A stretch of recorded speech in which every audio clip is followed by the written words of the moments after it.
अगर आपको बॉडी में एक जगह जगह दर्द रहता है, दांतों की दिक्कत है, नाखून जल्दी टूटते हैं या फिर वीकनेस फील होती है, तो ये लक्षण है कमजोर हड्डियों की तरफ इशारा करते हैं। लेकिन घबराइए नहीं, इस वीडियो में मैं आपसे शेयर करूंगी हड्डियों के कमजोर होने के कुछ ऐसे कारण जिन्हें हम में से बहुत सारे लोग नहीं जानते हैं। साथ में हम बात करेंगे कि क्या खाना चाहिए और क्या नहीं, ताकि हमारी बोन्स और जॉइंट स्ट्रॉन्ग और हेल्दी रहे, क्योंकि बोन्स का स्ट्रॉन्ग होना बहुत ज्यादा जरूरी है, नहीं तो आपको आर्थराइटिस जैसी शिकायत हो सकती है। तो आइए बिना किसी देरी के आज का वीडियो शुरू करते हैं। और अगर आपको मेरा वीडियो पसंद आ जाए तो वीडियो को लाइक और शेयर जरूर कर दीजिएगा। अगर आपकी हड्डियां कमजोर हो जाएं, तो पूरे शरीर में तरह तरह की दिक्कत शुरू हो जाती है। जनरली देखा जाए तो लोगों को 3 तरह की प्रॉब्लम फेस करनी पड़ती है। पहली है इन्फ्लेमेशन। दोस्तों, बोन्स और जॉइंट में जब भी इन्फ्लेमेशन होती है तो बॉडी इसका जो सिग्नल होती है वो पेन की फॉर्म में देना शुरू कर देती है। अब अगर आपने पेन किलर खा ली, इस दर्द को दबा दिया, तो ये इन्फ्लेमेशन आगे जाकर आर्थराइटिस और गाउट जैसी गंभीर बीमारियों का कारण बन जाती है। दूसरा, हड्डियों का कमजोर हो जाना। ये तब होता है जब गलत खान पान और लाइफस्टाइल से खून एसिडिक हो जाता है और उसे न्यूट्रलाइज करने के लिए बॉडियां हड्डियों में से कैल्शियम निकालने लगती है। इसके बाद आपकी बोन डेंसिटी कम हो जाती है, हड्डियां पतली होने लगती हैं, बॉडी में वीकनेस आती है, चलने फिरने से पेन महसूस होने लगता है, पोस्चर बिगड़ जाता है, हल्की सी चोट लगते ही फ्रैक्चर की नौबत आ जाती है। अब बारी आती है हमारे अगले पॉइंट की, जो जॉइंट्स और बोन्स को लेकर लोग फेस करते हैं, और वो ये कि जोड़ों की ग्रीस कम हो जाती है, यानी जोड़ों में जो चिकनाई होनी चाहिए, स्मूथनेस होनी चाहिए, वो नहीं रहती।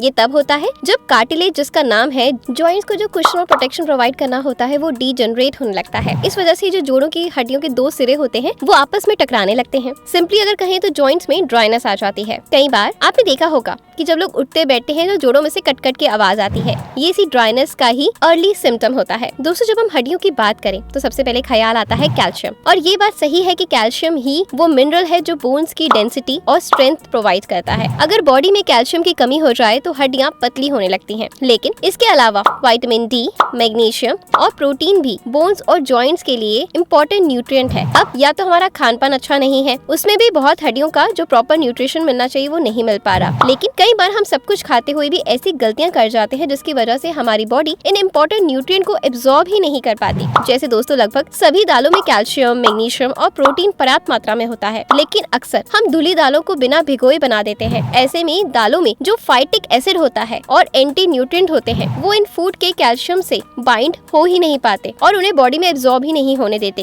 इसलिए राजमा, छोले, चना, मूंग दाल, मोट और उड़द जैसी दालें रेगुलर खाएं, लेकिन पहले 6 घंटे के लिए उन्हें भिगो दें। इसी तरह बहुत ज्यादा चाय और कॉफी पीने वाले लोगों की भी हड्डियां उम्र से पहले कमजोर हो जाती हैं। खास करके जब हम खाने के बाद चाय या कॉफी पीते हैं तो इन ड्रिंक्स में जो टेनिन और कैफीन होता है वो प्रोटीन के एब्जॉर्प्शन में बाधा डालता है, और हमारी बॉडी का जो 50% हिस्सा होता है वो प्रोटीन से बनता है। दूध, दही और पनीर, आपको न सिर्फ प्रोटीन मिलेगा बल्कि भरपूर मात्रा में इसमें कैल्शियम भी है। एक और गलती जो लोग करते हैं वो ये कि ड्राई फ्रूट्स को बिना भिगोए खाते हैं। दोस्तों, बादाम, अखरोट और काजू, इन तीनों में हेल्दी फैटी एसिड्स होते हैं जो जॉइंट्स की ड्राइनेस को खत्म कर चिकनाई को बढ़ाते हैं। लेकिन अगर हम इन्हें बिना भिगोए खाएं तो ये हमारी बॉडी में और ज्यादा ड्राइनेस करेंगे, और दूसरा, हमारी शरीर में गर्मी कर देंगे। वहीं अगर आप रोज 2 से 4 भिगोए हुए बादाम छिलका उतार के खाएं, आपकी बोन्स को बहुत ज्यादा फायदा मिलेगा। फिर कभी कभी लोग बिल्कुल ही ऑयल खाना बंद कर देते हैं, ये सोचकर कि मोटापा ना बढ़ जाए। लेकिन दोस्तों, ये आपके जॉइंट्स के लिए बिल्कुल भी सही नहीं है। कैल्शियम की एब्जॉर्ब होने के लिए ऑयल चाहिए,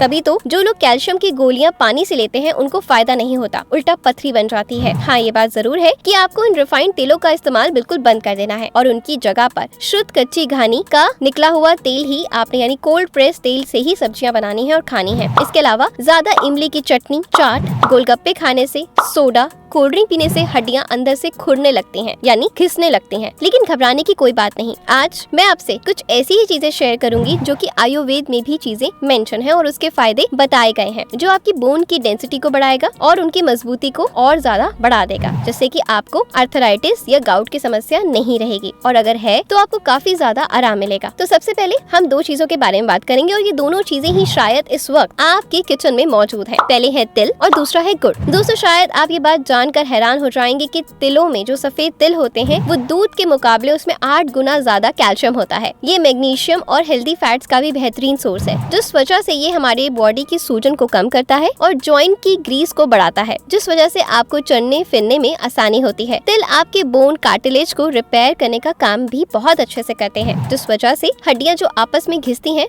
वो ठीक होने लगती हैं। दोस्तों, गुड़ भी अपने आप में कैल्शियम का बहुत अच्छा सोर्स है, और साथ में इसमें फास्फोरस, आयरन जैसे माइक्रो न्यूट्रिएंट भी होते हैं जो न सिर्फ एसिडिक हो चुके ब्लड को प्योरीफाई करते हैं बल्कि खून को बढ़ाने में गुड़ बहुत कारगर है। और दोस्तों, तिल और गुड़ का जो कॉम्बिनेशन है वो रामबाण औषधि से कम नहीं। आयुर्वेद में ही नहीं बल्कि आज मॉडर्न साइंस भी इसको लोहा मान चुकी है, यानी इस बात को प्रूव कर चुकी है। इसलिए हमारी दादी नानियाँ तिल और गुड़ के लड्डू सर्दियों में बनाया करती थी और इन्हें बनाना बहुत इजी भी होता है, बस 10 मिनट में बनकर तैयार हो जाते हैं। तो आप भी इस तरह से जैसे आपको पसंद है लड्डू खा सकते हैं या फिर तिल को हल्का सा रोस्ट करके अपने रोजाना के आटे में उसको मिला सकते हैं, जिससे कि आपकी रोटी में जो आप खा रहे हैं उसमें तिल के गुण भी हो जाएंगे और आपके शरीर को प्रॉपर मात्रा में सारे न्यूट्रिएंट मिल पाएंगे। और खाने के कुछ देर बाद कुछ मीठा खाने की क्रेविंग को खत्म करने के लिए आप छोटा सा गुड़ का टुकड़ा गर्मियों में और सर्दियों में थोड़ी ज्यादा क्वांटिटी में गुड़ खा सकते हैं। आप जैसे 4-5 लोगों का रोटी बना रहे हैं तो उसमें आप 2 से 2.5 चम्मच तिल डाल लीजिए और खाने के बाद गुड़ का सेवन करना शुरू कर दीजिए और फिर देखें कि आपकी हड्डियां कितनी ज्यादा स्ट्रॉन्ग हो जाएंगी। और सर्दियों में आप इन दोनों का लड्डू बनाकर खा सकते हैं। आई होप ये वीडियो आपके लिए बहुत ज्यादा हेल्पफुल रहा होगा। अगर आप लोग भी अपनी हेल्थ से जुड़े किसी भी प्रॉब्लम का सोल्यूशन जानना चाहते हैं तो डेफिनेटली मेरे चैनल को सब्सक्राइब करें। फेसबुक या इंस्टाग्राम पे है तो मेरे पेज को फॉलो करें। वीडियो आई होप आपके लिए बहुत ज्यादा यूजफुल रहा, तो प्लीज मेरी मेहनत के लिए वीडियो को लाइक और जमकर शेयर कर दीजिएगा। मिलते हैं कल कुछ नई चीजों के साथ। Good luck.